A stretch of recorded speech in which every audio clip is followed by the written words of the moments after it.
Telugu Desam party ఒక సంచలన నిర్ణయాన్ని తీసుకుంది. తిరుపతి జిల్లా సత్యవేడు ఎమ్మెల్యే కోనేటి ఆదిమూలంని పార్టీ నుంచి సస్పెండ్ చేసినట్టు ప్రకటించింది. ఈ మేరకు రాష్ట్ర పార్టీ అధ్యక్షుడు పల్లా శ్రీనివాసరావు రీసెంట్గా ప్రకటన విడుదల చేశారు. ఎమ్మెల్యే ఆదిమూలం మహిళ మీద లైంగిక వేధింపులకు పాల్పడ్డారనే ఆరోపణలు వచ్చాయని, ఈ విషయాన్ని సీరియస్గా పరిగణించి నిర్ణయం తీసుకున్నట్లు తెలిపారు. టీడీపీ అధిష్టానం ఈ విషయాన్ని తెలియజేసింది.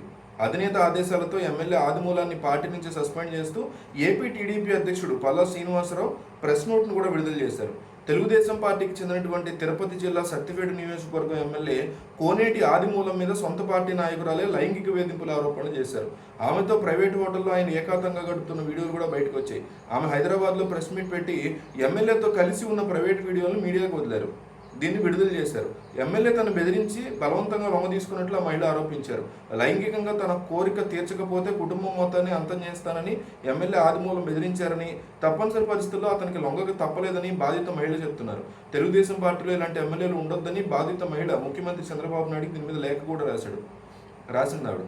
ఎమ్మెల్యే ఆదిమూలం ఎలాంటి కూడా అందరికీ తెలియాలనే ఉద్దేశంతోనూ రాసలీలని పెన్డ్రైవ్ కెమెరాల్లో రికార్డు చేసినట్లుగా మహిళ వెల్లడించారు. తన దగ్గర అన్ని సాక్ష్యాలు ఉన్నాయని, ఎమ్మెల్యే తనకి 100 సార్లు ఫోన్లు చేశాడంటూ లేఖతో పాటు స్క్రీన్ షాట్లు కూడా ఆమె జత చేశారు. ఎమ్మెల్యే తనకి రాత్రులు మెసేజ్ చేసి వేధించేవారంటూ ఆమె ఆవేదన వ్యక్తం చేశారు. తన భర్తకి ఈ విషయం తెలియడంతో ఆయన సహకారంతో ఎమ్మెల్యే పిలిచిన రోజు పెన్ కెమెరా పెట్టుకుని హోటల్కి వెళ్ళి ఆయన రాసలీలని అందులో రికార్డు చేశానని చెప్పుకొచ్చారు. మహిళల జీవితాలతో ఆడుకున్న ఇలాంటి వాళ్ళని పార్టీ నుంచి సస్పెండ్ చేయాలని సీఎం చంద్రబాబును బాధితురాలు డిమాండ్ చేశారు. ఆదిమూలం మీద కఠిన చర్యలు తీసుకుని తనకి కుటుంబానికి ప్రాణరక్షణ కల్పించాలని ఆమె కోరారు. 2024 అసెంబ్లీ ఎన్నికల్లో జగన్ టికెట్ ఇవ్వకపోవడంతో వైసీపీకి రాజీనామా చేసి కోనేటి ఆదిమూలం టీడీపీ తరఫున పోటీ చేసి గెలిచారు.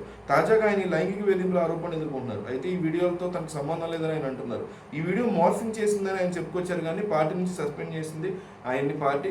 అయితే ఆయన వైసీపీలోకి మళ్ళీ తిరిగి రావడానికి కొద్ది రోజుల క్రితమే, ఆయన ఆల్మోస్ట్ 3 నెలలు 4 నెలల క్రితమే ఆయన వైసీపీకి రాజీనామా చేసి టికెట్ ఇవ్వలేదని టీడీపీలోకి వచ్చారు. సో ఇప్పుడు టీడీపీలో ఆయన రాజీనామా చేయడంతో వైసీపీలో కాంటాక్ట్స్ అయితే ఉంటాయి కదా 4 నెలలు 5 నెలల క్రితం కాబట్టి.